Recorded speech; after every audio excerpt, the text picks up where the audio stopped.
On the Duty of Civil Disobedience by Henry David Thoreau. 1849, original title, Resistance to Civil Government. I heartily accept the motto, that government is best which governs least, and I should like to see it acted up to more rapidly and systematically. Carried out, it finally amounts to this, which also I believe, that government is best which governs not at all, and when men are prepared for it, that will be the kind of government which they will have. Government is at best but an expedient, but most governments are usually, and all governments are sometimes, inexpedient. The objections which have been brought against a standing army, and they are many and weighty, and deserve to prevail, may also at last be brought against a standing government. The standing army is only an arm of the standing government. The government itself, which is only the mode which the people have chosen to execute their will, is equally liable to be abused and perverted before the people can act through it. Witness the present Mexican War, the work of comparatively a few individuals using the standing government as their tool, for, in the outset, the people would not have consented to this measure. This American government, what is it but a tradition, though a recent one, endeavoring to transmit itself unimpaired to posterity, but each instant losing some of its integrity? It has not the vitality and force of a single living man, for a single man can bend it to his will. It is a sort of wooden gun to the people themselves, and if ever they should use it in earnest as a real one against each other, it will surely split.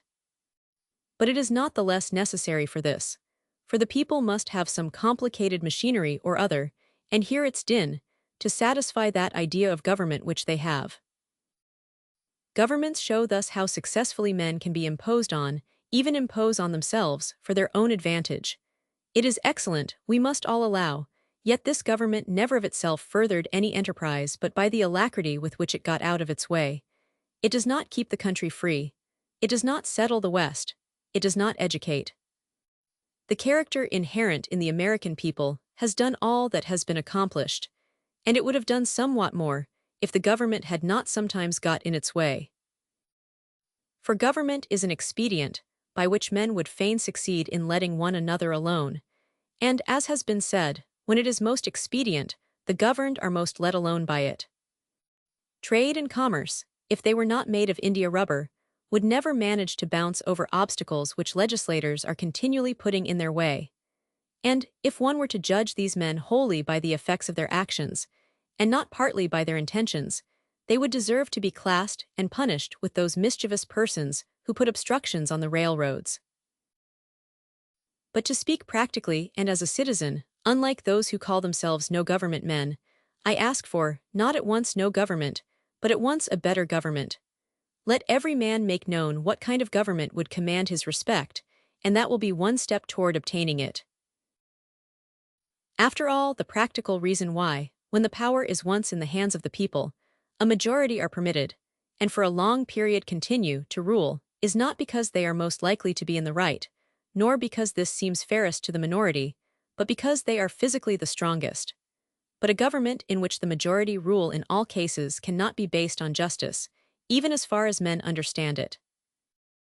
Can there not be a government in which the majorities do not virtually decide right and wrong but conscience, in which majorities decide only those questions to which the rule of expediency is applicable? Must the citizen ever for a moment, or in the least degree, resign his conscience to the legislator? Why has every man a conscience, then? I think that we should be men first, and subjects afterward. It is not desirable to cultivate a respect for the law so much as for the right. The only obligation which I have a right to assume is to do at any time what I think right. It is truly enough said that a corporation has no conscience, but a corporation of conscientious men is a corporation with a conscience. Law never made men a whit more just, and, by means of their respect for it, even the well-disposed are daily made the agents of injustice. A common and natural result of an undue respect for the law is that you may see a file of soldiers, colonel, captain, corporal, privates, powder monkeys and all, marching in admirable order over hill and dale to the wars, against their wills, aye, against their common sense and consciences, which makes it very steep marching indeed, and produces a palpitation of the heart. They have no doubt that it is a damnable business in which they are concerned. They are all peaceably inclined. Now what are they, men at all? Or small movable forts and magazines, at the service of some unscrupulous man in power. Visit the Navy Yard and behold a Marine, such a man as an American government can make, or such as it can make a man with its black arts, a mere shadow and reminiscence of humanity, a man laid out alive and standing, and already, as one may say, buried under arms with funeral accompaniment, though it may be. Not a drum was heard, not a funeral note, as his corpse to the ramparts we hurried, not a soldier discharged his farewell shot o'er the grave where our hero we buried. The mass of men serve the state thus, not as men mainly, but as machines with their bodies. They are the standing army, and the militia, jailers, constables, posse comitatus, and see in most cases there is no free exercise whatever of the judgment or of the moral sense, but they put themselves on a level with wood and earth and stones, and wooden men can perhaps be manufactured that will serve the purpose as well. Such command no more respect than men of straw, or a lump of dirt. They have the same sort of worth, only as horses and dogs, yet such as these even are commonly esteemed good citizens. Others, as most legislators, politicians, lawyers, ministers, and office holders, serve the state chiefly with their heads, and as they rarely make any moral distinctions, they are as likely to serve the devil, without intending it, as God. A very few, as heroes, patriots, martyrs, reformers in the great sense, and men, serve the state with their consciences also, and so necessarily resist it for the most part, and they are commonly treated by it as enemies. A wise man will only be useful as a man, and will not submit to be clay, and stop a hole to keep the wind away, but leave that office to his dust at least. I am too highborn to be propertied, to be a secondary at control, or useful serving man and instrument to any sovereign state throughout the world.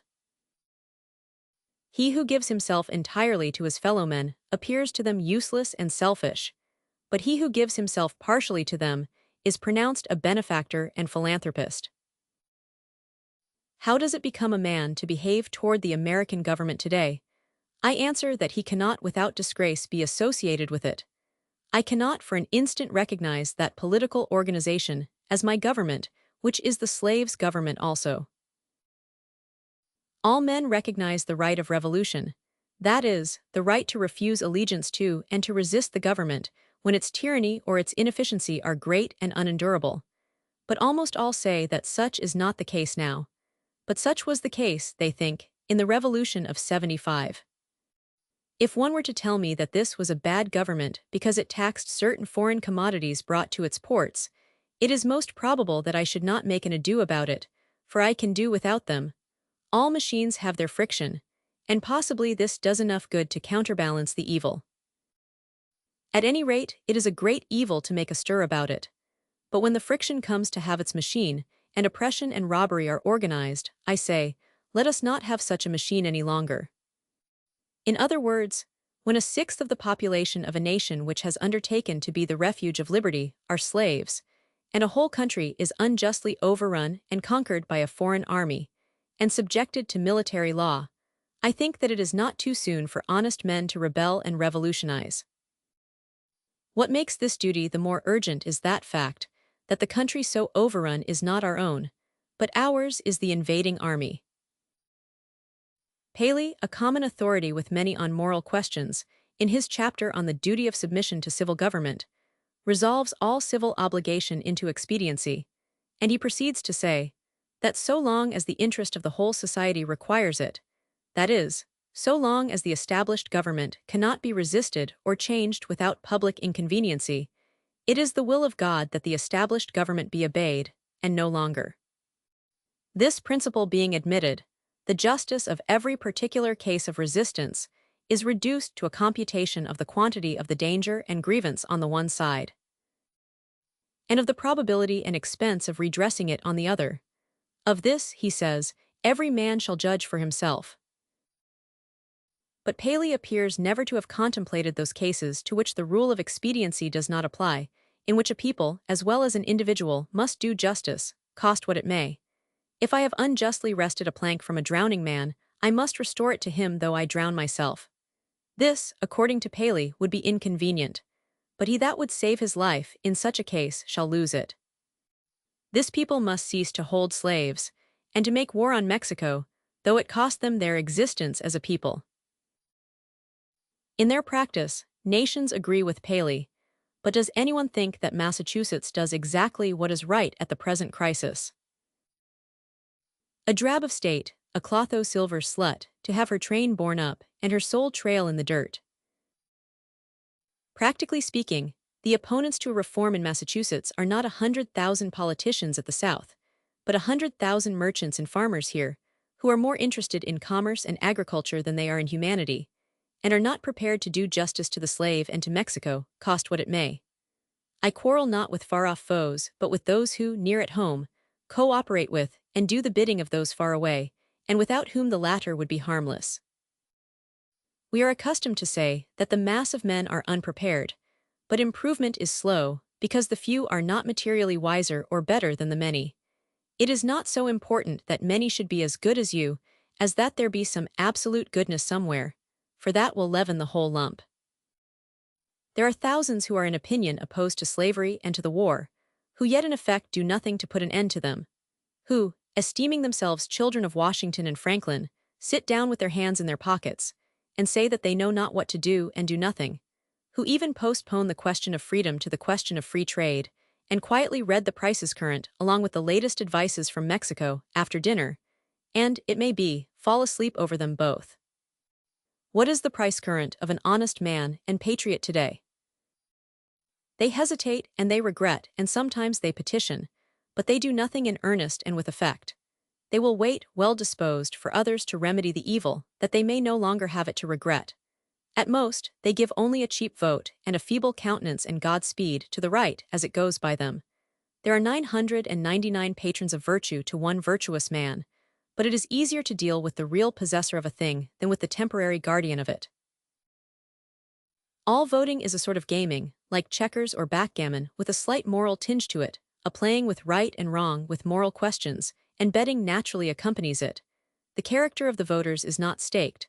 I cast my vote perchance as I think right, but I am not vitally concerned that that right should prevail. I am willing to leave it to the majority. Its obligation, therefore, never exceeds that of expediency. Even voting for the right is doing nothing for it. It is only expressing to men, feebly, your desire that it should prevail. A wise man will not leave the right to the mercy of chance, nor wish it to prevail through the power of the majority. There is but little virtue in the action of masses of men. When the majority shall at length vote for the abolition of slavery, it will be because they are indifferent to slavery, or because there is but little slavery left to be abolished by their vote. They will then be the only slaves. Only his vote can hasten the abolition of slavery, who asserts his own freedom by his vote. I hear of a convention to be held at Baltimore or elsewhere for the selection of a candidate for the presidency, made up chiefly of editors and men who are politicians by profession. But I think, what is it to any independent, intelligent, and respectable man what decision they may come to? Shall we not have the advantage of his wisdom and honesty, nevertheless? Can we not count upon some independent votes? Are there not many individuals in the country who do not attend conventions?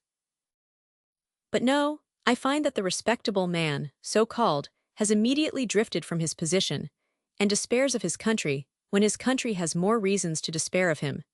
He forthwith adopts one of the candidates thus selected as the only available one, thus proving that he is himself available for any purposes of the demagogue. His vote is of no more worth than that of any unprincipled foreigner or hireling native who may have been bought. Oh, for a man who is a man, and, as my neighbor says, has a bone in his back which you cannot pass your hand through. Our statistics are at fault. The population has been returned too large. How many men are there to a square 1,000 miles in the country? Hardly one. Does not America offer any inducement for men to settle here? The American has dwindled into an odd fellow, one who may be known by the development of his organ of gregariousness, and a manifest lack of intellect and cheerful self-reliance, whose first and chief concern, on coming into the world, is to see that the almshouses are in good repair, and before yet he has lawfully donned the virile garb, to collect a fund for the support of the widows and orphans that may be. Who, in short, ventures to live only by the aid of the mutual insurance company, which has promised to bury him decently. It is not a man's duty, as a matter of course, to devote himself to the eradication of any, even the most enormous wrong.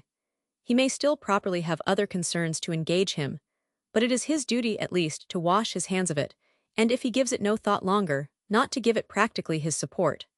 If I devote myself to other pursuits and contemplations, I must first see, at least, that I do not pursue them sitting upon another man's shoulders. I must get off him first, that he may pursue his contemplations too. See what gross inconsistency is tolerated. I have heard some of my townsmen say, I should like to have them order me out to help put down an insurrection of the slaves, or to march to Mexico, see if I would go. And yet these very men have each, directly by their allegiance, and so indirectly, at least, by their money, furnished a substitute.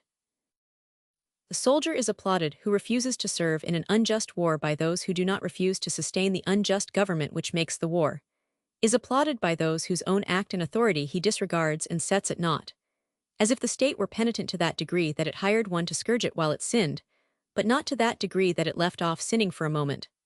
Thus, under the name of order and civil government, we are all made at last to pay homage to and support our own meanness. After the first blush of sin comes its indifference, and from immoral it becomes, as it were, unmoral and not quite unnecessary to that life which we have made. The broadest and most prevalent error requires the most disinterested virtue to sustain it. The slight reproach to which the virtue of patriotism is commonly liable, the noble are most likely to incur. Those who, while they disapprove of the character and measures of a government, yield to it their allegiance and support, are undoubtedly its most conscientious supporters, and so frequently the most serious obstacles to reform. Some are petitioning the state to dissolve the Union, to disregard the requisitions of the President. Why do they not dissolve it themselves, the Union between themselves and the state, and refuse to pay their quota into its treasury? Do not they stand in same relation to the state, that the state does to the Union, and have not the same reasons prevented the state from resisting the Union, which have prevented them from resisting the state? How can a man be satisfied to entertain an opinion merely and enjoy it? Is there any enjoyment in it if his opinion is that he is aggrieved? If you are cheated out of a single dollar by your neighbor, you do not rest satisfied with knowing you are cheated, or with saying that you are cheated, or even with petitioning him to pay you your due, but you take effectual steps at once to obtain the full amount, and see that you are never cheated again. Action from principle, the perception and the performance of right, changes things and relations. It is essentially revolutionary, and does not consist wholly with anything which was. It not only divided states and churches, it divides families. It divides the individual, separating the diabolical in him from the divine. Unjust laws exist. Shall we be content to obey them, or shall we endeavor to amend them and obey them until we have succeeded, or shall we transgress them at once? Men generally, under such a government as this, think that they ought to wait until they have persuaded the majority to alter them. They think that, if they should resist, the remedy would be worse than the evil. But it is the fault of the government itself that the remedy is worse than the evil. It makes it worse. Why is it not more apt to anticipate and provide for reform? Why does it not cherish its wise minority? Why does it cry and resist before it is hurt? Why does it not encourage its citizens to be on the alert to point out its faults, and do better than it would have them? Why does it always crucify Christ, and excommunicate Copernicus and Luther, and pronounce Washington and Franklin rebels? One would think that a deliberate and practical denial of its authority was the only offense never contemplated by government. Else, why has it not assigned its definite, its suitable and proportionate penalty? If a man who has no property refuses, but wants to earn 9 shillings for the state, he is put in prison for a period unlimited by any law that I know, and determined only by the discretion of those who placed him there. But if he should steal 90 times 9 shillings from the state, he is soon permitted to go at large again. If the injustice is part of the necessary friction of the machine of government, let it go, let it go. Perchance it will wear smooth, certainly the machine will wear out. If the injustice has a spring, or a pulley, or a rope, or a crank exclusively for itself, then perhaps you may consider whether the remedy will not be worse than the evil. But if it is of such a nature that it requires you to be the agent of injustice to another, then, I say, break the law. Let your life be a counter-friction to stop the machine. What I have to do is to see, at any rate, that I do not lend myself to the wrong which I condemn. As for adopting the ways which the state has provided for remedying the evil, I know not of such ways. They take too much time, and a man's life will be gone. I have other affairs to attend to. I came into this world, not chiefly to make this a good place to live in, but to live in it, be it good or bad. A man has not everything to do but something, and because he cannot do everything, it is not necessary that he should do something wrong. It is not my business to be petitioning the governor or the legislature any more than it is theirs to petition me, and if they should not hear my petition, what should I do then? But in this case the state has provided no way. Its very constitution is the evil. This may seem to be harsh and stubborn and unconciliatory, but it is to treat with the utmost kindness and consideration the only spirit that can appreciate or deserves it. So is all change for the better, like birth and death which convulse the body. I do not hesitate to say that those who call themselves abolitionists should at once effectually withdraw their support, both in person and property, from the government of Massachusetts, and not wait till they constitute a majority of one, before they suffer the right to prevail through them. I think that it is enough if they have God on their side, without waiting for that other one. Moreover, any man more right than his neighbors constitutes a majority of one already. I meet this American government, or its representative, the state government, directly and face to face, once a year, no more, in the person of its tax-gatherer. This is the only mode in which a man situated as I am necessarily meets it, and it then says distinctly, "Recognize me." And the simplest, the most effectual, and, in the present posture of affairs, the indispensablest mode of treating with it on this head, of expressing your little satisfaction with and love for it, is to deny it then. My civil neighbor, the tax-gatherer, is the very man I have to deal with, for it is, after all, with men and not with parchment that I quarrel, and he has voluntarily chosen to be an agent of the government. How shall he ever know well what he is and does as an officer of the government, or as a man, until he is obliged to consider whether he shall treat me, his neighbor, for whom he has respect, as a neighbor and well-disposed man, or as a maniac and disturber of the peace, and see if he can get over this obstruction to his neighborliness without a ruder and more impetuous thought or speech corresponding with his action. I know this well, that if 1,000, if 100, if 10 men whom I could name, if 10 honest men only, if one honest man in this state of Massachusetts ceasing to hold slaves were actually to withdraw from this copartnership, and be locked up in the county jail therefore, it would be the abolition of slavery in America. For it matters not how small the beginning may seem to be, what is once well done is done forever. But we love better to talk about it, that we say is our mission. Reform keeps many scores of newspapers in its service, but not one man. If my esteemed neighbor, the state's ambassador, who will devote his days to the settlement of the question of human rights in the council chamber, instead of being threatened with the prisons of Carolina, were to sit down the prisoner of Massachusetts, that state which is so anxious to foist the sin of slavery upon her sister, though at present she can discover only an act of inhospitality to be the ground of a quarrel with her, the legislature would not wholly waive the subject of the following winter. Under a government which imprisons any unjustly, the true place for a just man is also a prison. The proper place today, the only place which Massachusetts has provided for her freer and less desponding spirits, is in her prisons, to be put out and locked out of the state by her own act, as they have already put themselves out by their principles. It is there that the fugitive slave, and the Mexican prisoner on parole, and the Indian come to plead the wrongs of his race, should find them, on that separate, but more free and honorable ground, where the state places those who are not with her but against her, the only house in a slave state in which a free man can abide with honor. If any think that their influence would be lost there, and their voices no longer afflict the ear of the state, that they would not be as an enemy within its walls, they do not know by how much truth is stronger than error, nor how much more eloquently and effectively he can combat injustice who has experienced a little in his own person. Cast your whole vote, not a strip of paper merely, but your whole influence. A minority is powerless while it conforms to the majority. It is not even a minority then, but it is irresistible when it clogs by its whole weight. If the alternative is to keep all just men in prison, or give up war and slavery, the state will not hesitate which to choose.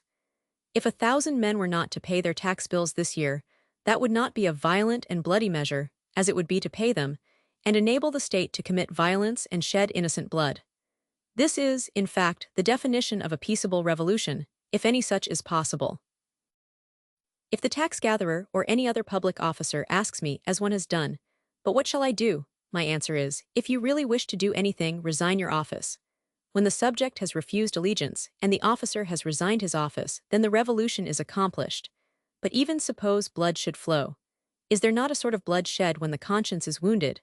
Through this wound a man's real manhood and immortality flow out, and he bleeds to an everlasting death. I see this blood flowing now. I have contemplated the imprisonment of the offender, rather than the seizure of his goods, though both will serve the same purpose, because they who assert the purest right, and consequently are most dangerous to a corrupt state, commonly have not spent much time in accumulating property. To such the state renders comparatively small service, and a slight tax is wont to appear exorbitant, particularly if they are obliged to earn it by special labor with their hands. If there were one who lived wholly without the use of money, the state itself would hesitate to demand it of him. But the rich man, not to make any invidious comparison, is always sold to the institution which makes him rich. Absolutely speaking, the more money, the less virtue, for money comes between a man and his objects and obtains them for him. It was certainly no great virtue to obtain it. It puts to rest many questions which he would otherwise be taxed to answer, while the only new question which it puts is the hard but superfluous one, how to spend it. Thus his moral ground is taken from under his feet. The opportunities of living are diminished in proportion as what are called the means are increased.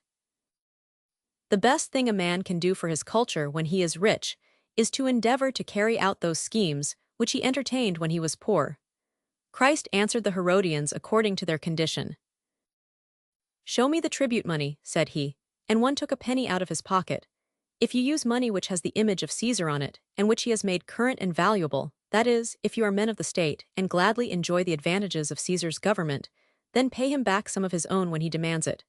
Render therefore to Caesar that which is Caesar's, and to God those things which are God's, leaving them no wiser than before as to which was which, for they did not wish to know."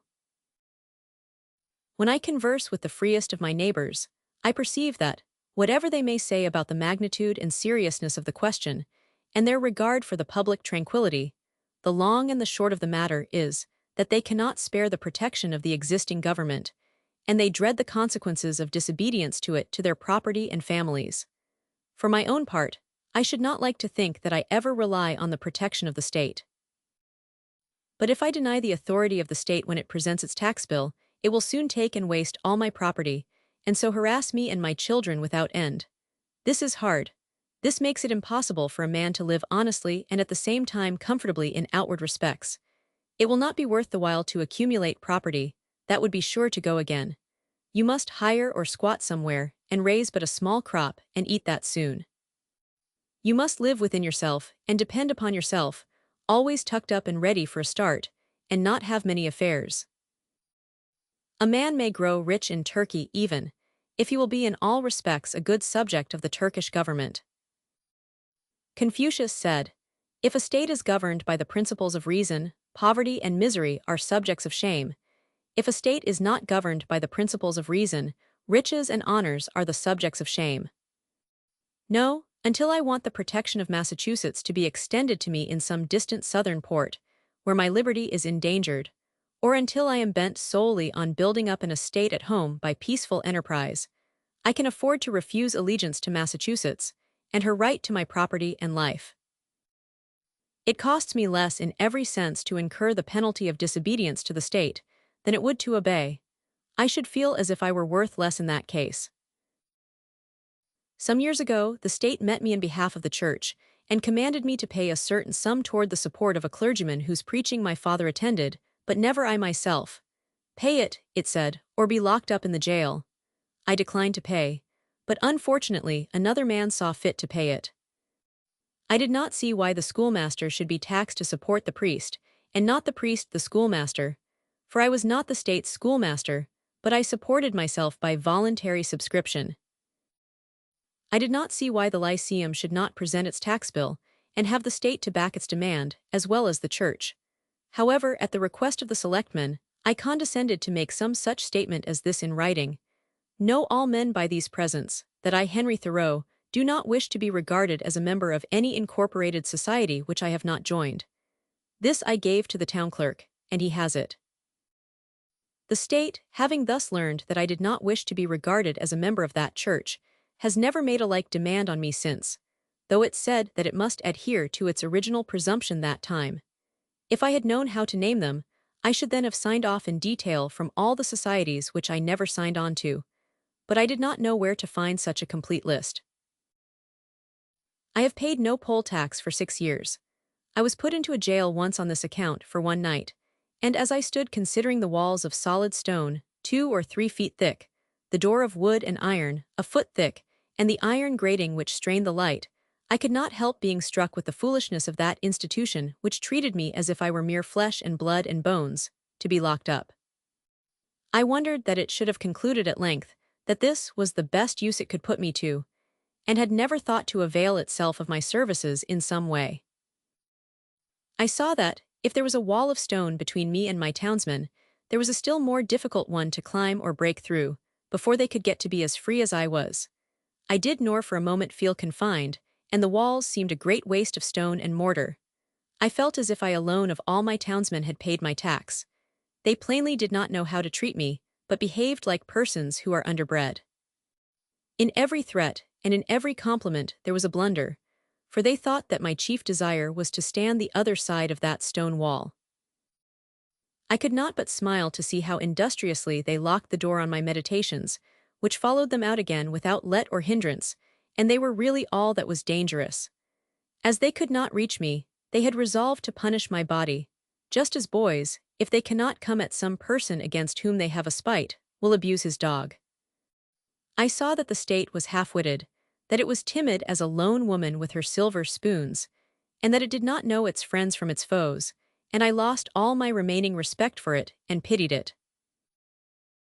Thus the state never intentionally confronts a man's sense, intellectual or moral, but only his body, his senses. It is not armed with superior wit or honesty, but with superior physical strength. I was not born to be forced. I will breathe after my own fashion. Let us see who is the strongest. What force has a multitude? They only can force me who obey a higher law than I. They force me to become like themselves. I do not hear of men being forced to live this way or that by masses of men. What sort of life were that to live? When I meet a government which says to me, "Your money or your life," why should I be in haste to give it my money? It may be in a great strait and not know what to do. I cannot help that. It must help itself, do as I do. It is not worth the while to snivel about it. I am not responsible for the successful working of the machinery of society. I am not the son of the engineer. I perceive that, when an acorn and a chestnut fall side by side, the one does not remain inert to make way for the other, but both obey their own laws, and spring and grow and flourish as best they can, till one, perchance, overshadows and destroys the other. If a plant cannot live according to its nature, it dies, and so a man. The night in prison was novel and interesting enough. The prisoners in their shirt sleeves were enjoying a chat and the evening air in the doorway when I entered. But the jailer said, "Come, boys, it is time to lock up." And so they dispersed, and I heard the sound of their steps returning into the hollow apartments. My roommate was introduced to me by the jailer as a first-rate fellow and a clever man. When the door was locked, he showed me where to hang my hat, and how he managed matters there. The rooms were whitewashed once a month, and this one at least was the whitest, most simply furnished, and probably the neatest apartment in town. He naturally wanted to know where I came from and what brought me there, and when I had told him, I asked him in my turn how he came there, presuming him to be an honest man, of course, and as the world goes, I believe he was. "Why," said he, "they accuse me of burning a barn, but I never did it." As near as I could discover, he had probably gone to bed in a barn when drunk, and smoked his pipe there, and so a barn was burnt. He had the reputation of being a clever man, had been there some 3 months waiting for his trial to come on, and would have to wait as much longer. But he was quite domesticated and contented, since he got his board for nothing, and thought that he was well treated. He occupied one window, and I the other, and I saw that if one stayed there long, his principal business would be to look out the window. I had soon read all the tracts that were left there, and examined where former prisoners had broken out, and where a grate had been sawed off, and heard the history of the various occupants of that room, for I found that even here there was a history and a gossip which never circulated beyond the walls of the jail. Probably this is the only house in the town where verses are composed, which are afterward printed in a circular form, but not published. I was shown quite a long list of verses, which were composed by some young men who had been detected in an attempt to escape, who avenged themselves by singing them. I pumped my fellow prisoner as dry as I could, for fear I should never see him again, but at length he showed me which was my bed, and left me to blow out the lamp. It was like traveling into a far country, such as I had never expected to behold, to lie there for one night. It seemed to me that I never had heard the town clock strike before, nor the evening sounds of the village, for we slept with the windows open, which were inside the grating. It was to see my native village in the light of the Middle Ages, and our Concord was turned into a Rhine stream, and visions of knights and castles passed before me. They were the voices of old burghers that I heard in the streets. I was an involuntary spectator and auditor of whatever was done and said in the kitchen of the adjacent village inn, a wholly new and rare experience to me. It was a closer view of my native town. I was fairly inside of it. I never had seen its institutions before. This is one of its peculiar institutions, for it is a shire town. I began to comprehend what its inhabitants were about. In the morning, our breakfasts were put through the hole in the door, in small oblong square tin pans, made to fit, and holding a pint of chocolate with brown bread and an iron spoon. When they called for the vessels again, I was green enough to return what bread I had left, but my comrade seized it and said that I should lay that up for lunch or dinner. Soon after, he was let out to work at haying in a neighboring field, whither he went every day, and would not be back till noon. So he bade me good day, saying that he doubted if he should see me again. When I came out of prison, for someone interfered and paid the tax, I did not perceive that great changes had taken place on the common, such as he observed who went in a youth and emerged a grey-headed man. And yet a change had to my eyes come over the scene, the town and state and country, greater than any that mere time could effect. I saw yet more distinctly the state in which I lived. I saw to what extent the people among whom I lived could be trusted as good neighbors and friends, that their friendship was for summer weather only, that they did not greatly purpose to do right, that they were a distinct race from me by their prejudices and superstitions, as the Chinamen and Malays are, that, in their sacrifices to humanity, they ran no risks, not even to their property. That after all, they were not so noble but they treated the thief as he had treated them, and hoped, by a certain outward observance and a few prayers, and by walking in a particular straight though useless path from time, to save their souls. This may be to judge my neighbors harshly, for I believe that most of them are not aware that they have such an institution as the jail in their village. It was formerly the custom in our village, when a poor debtor came out of jail, for his acquaintances to salute him, looking through their fingers, which were crossed to represent the grating of a jail window. "How do ye do?" My neighbors did not thus salute me, but first looked at me, and then at one another, as if I had returned from a long journey. I was put into jail as I was going to the shoemaker's to get a shoe which was mended. When I was let out the next morning, I proceeded to finish my errand, and having put on my mended shoe, joined a huckleberry party, who were impatient to put themselves under my conduct. And in half an hour, for the horse was soon tackled, was in the midst of a huckleberry field, on one of our highest hills, 2 miles off, and then the state was nowhere to be seen. This is the whole history of my prisons. I have never declined paying the highway tax, because I am as desirous of being a good neighbor as I am of being a bad subject, and, as for supporting schools, I am doing my part to educate my fellow countrymen now. It is for no particular item in the tax bill that I refuse to pay it. I simply wish to refuse allegiance to the state, to withdraw and stand aloof from it effectually. I do not care to trace the course of my dollar, if I could, till it buys a man, or a musket to shoot one with. The dollar is innocent, but I am concerned to trace the effects of my allegiance. In fact, I quietly declare war with the state, after my fashion, though I will still make use and get what advantages of her I can, as is usual in such cases. If others pay the tax which is demanded of me, from a sympathy with the state, They do but what they have already done in their own case, or rather they abet injustice to a greater extent than the state requires. If they pay the tax from a mistaken interest in the individual taxed, to save his property or prevent his going to jail, it is because they have not considered wisely how far they let their private feelings interfere with the public good. This, then, is my position at present, but one cannot be too much on his guard in such a case, lest his actions be biased by obstinacy or an undue regard for the opinions of men. Let him see that he does only what belongs to himself and to the hour. I think sometimes, why, this people mean well. They are only ignorant. They would do better if they knew how. Why give your neighbors this pain to treat you as they are not inclined to?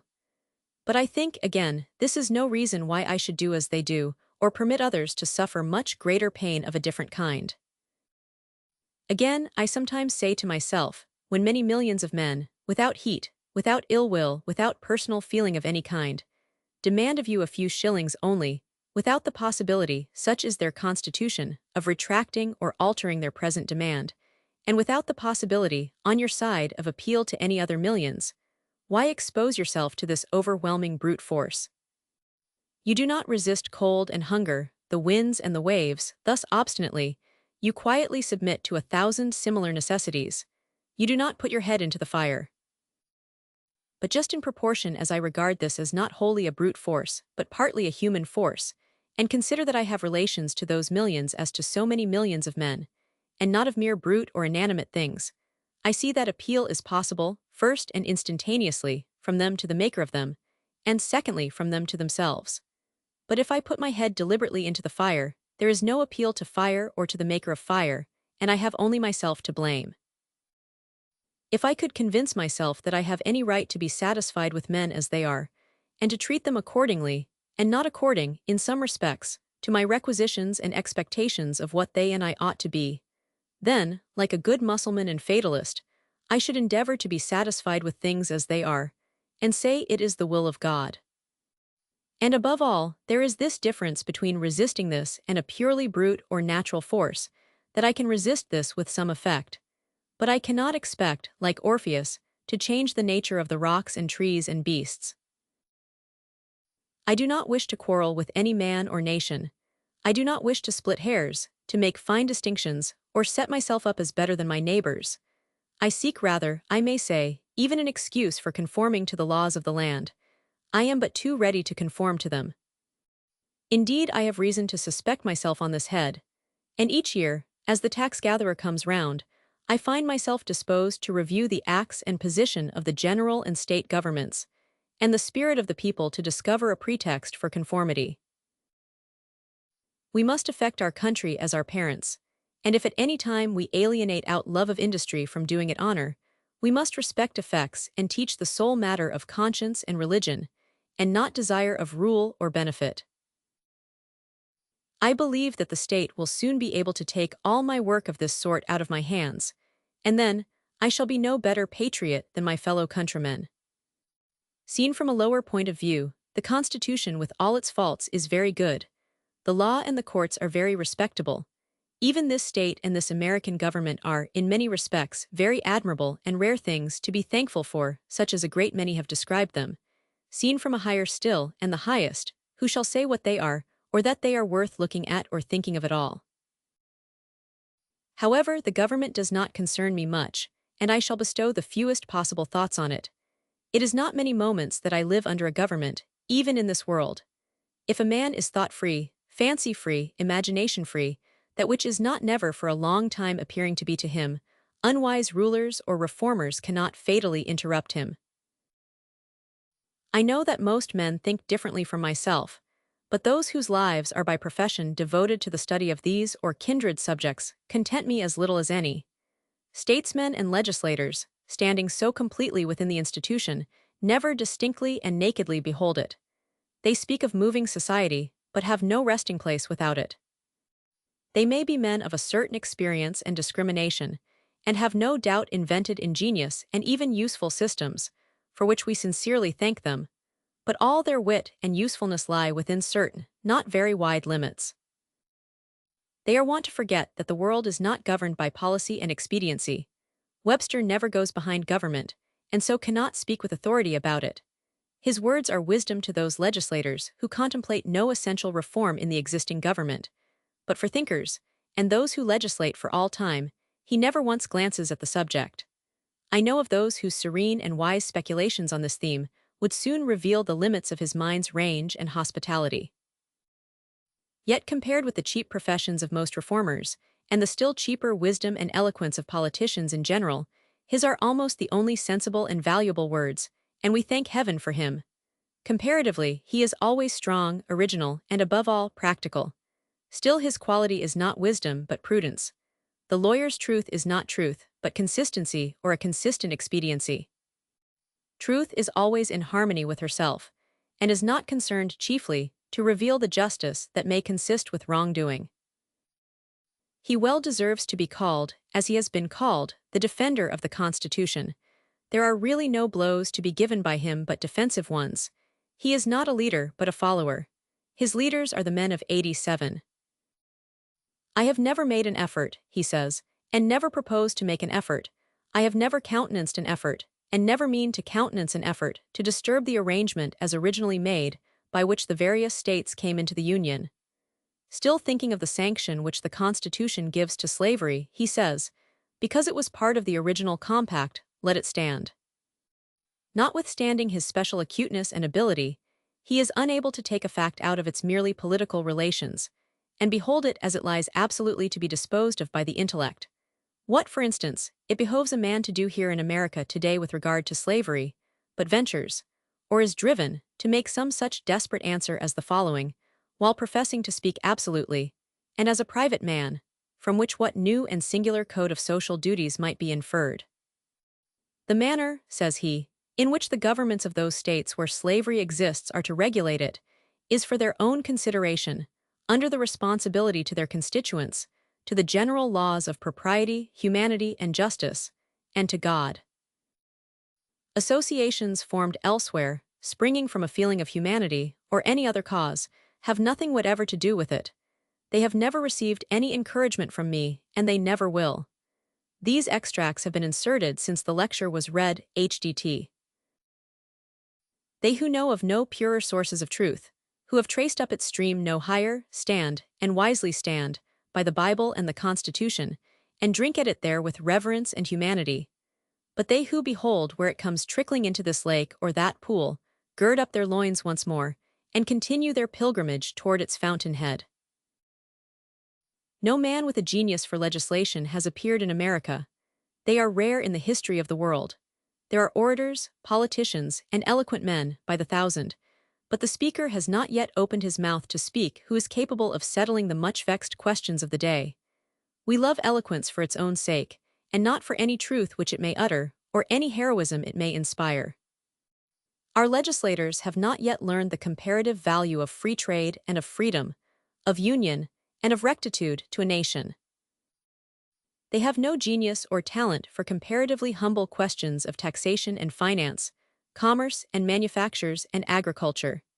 If we were left solely to the wordy wit of legislators in Congress for our guidance, uncorrected by the seasonable experience and the effectual complaints of the people, America would not long retain her rank among the nations.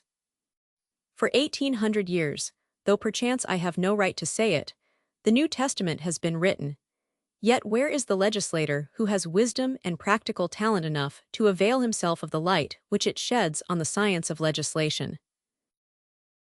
The authority of government, even such as I am willing to submit to, for I will cheerfully obey those who know and can do better than I, and in many things even those who neither know nor can do so well, is still an impure one. To be strictly just, it must have the sanction and consent of the governed. It can have no pure right over my person and property but what I concede to it. The progress from an absolute to a limited monarchy, from a limited monarchy to a democracy, is a progress toward a true respect for the individual. Even the Chinese philosopher was wise enough to regard the individual as the basis of the empire. Is a democracy, such as we know it, the last improvement possible in government? Is it not possible to take a step further towards recognizing and organizing the rights of man?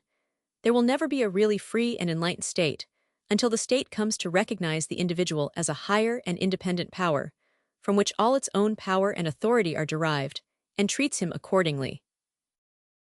I please myself with imagining a state at last which can afford to be just to all men, and to treat the individual with respect as a neighbor, which even would not think it inconsistent with its own repose, if a few were to live aloof from it, not meddling with it, nor embraced by it, who fulfilled all the duties of neighbors and fellow men. A state which bore this kind of fruit, and suffered it to drop off as fast as it ripened, would prepare the way for a still more perfect and glorious state, which also I have imagined, but not yet anywhere seen.